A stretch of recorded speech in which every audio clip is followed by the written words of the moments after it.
तो मैंने भी बाय द वे जिंदगी में अभी एनिमा शुरू किया है, मैं भी उन्हीं में से हूं। पर ये इसका ये मिरेकल है।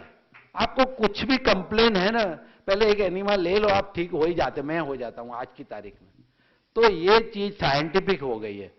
पेट साफ, आधा दर्द गुम, और एब्सॉर्प्शन नहीं होगा, फिर सब प्रॉब्लम होगी। उसकी गैस की दवाई लो, एसिडिटी की दवाई लो, कॉन्स्टिपेशन की लो, डायरिया की लो, वॉमिटिंग की लो, खाली पेट के लिए 5 दवाई ले ले, उसकी साइड इफेक्ट तो और 25 आ ही गई आपके पास साथ में। पर एक एनिमा ले लिया तो आपका सब खत्म हो गया। तो ये चीज है ना, ये मेडिकल में हम पढ़ाते नहीं, ये हमारा फॉल्ट है, ये हमारी सिस्टम है। हमने कभी नहीं पढ़ा है कि आप उल्टी आती है तो उल्टी बंद करने की दवाई मत दो। हम तो फटाफट दे देते हैं, 2 लेना। अगर आपको डायरिया हो रहा है ना, 2 गोली ले लेना, बंद हो जाएगा। हमारा काम खाली बंद करने का। पर वो बंद होने के बाद जो प्रॉब्लम होती है ना, वो हमको नहीं मालूम भी नहीं है, पढ़ाते भी नहीं है, और स्टूडेंट को भी नहीं मालूम।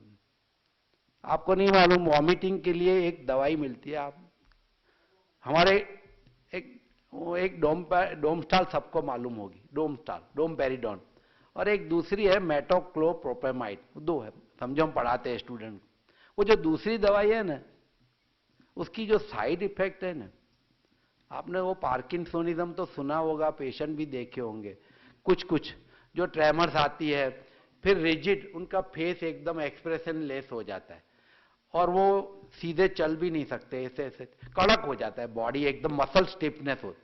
फिर उनका सलाइवा बहुत निकलता है, पहले रुमाल लेते हैं, फिर नैपकिन लेते हैं, फिर टॉवेल लेते हैं, इतना वो सलाइवा निकलता है।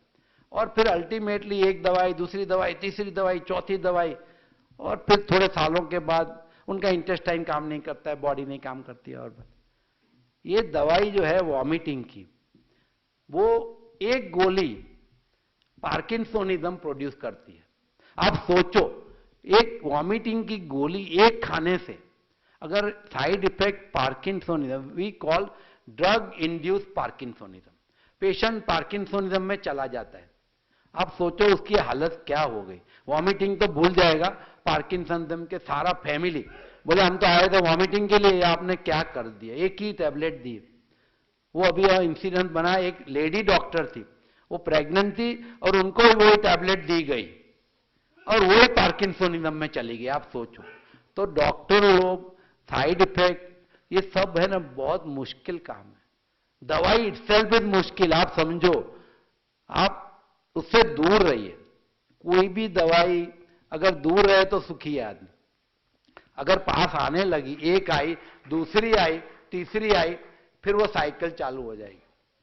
और आपको लगता है कि आप एक ही गोली खा रहे हैं, वो एक नहीं होती है, कम से कम 3-4 डाल देते हैं अंदर कंपनी वाले।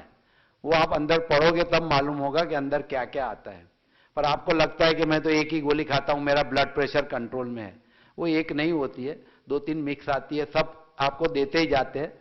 फिर 5 साल के बाद क्या होगा, वो दवाई इफेक्टिव नहीं होगी, फिर दूसरी लेंगे, फिर तीसरी।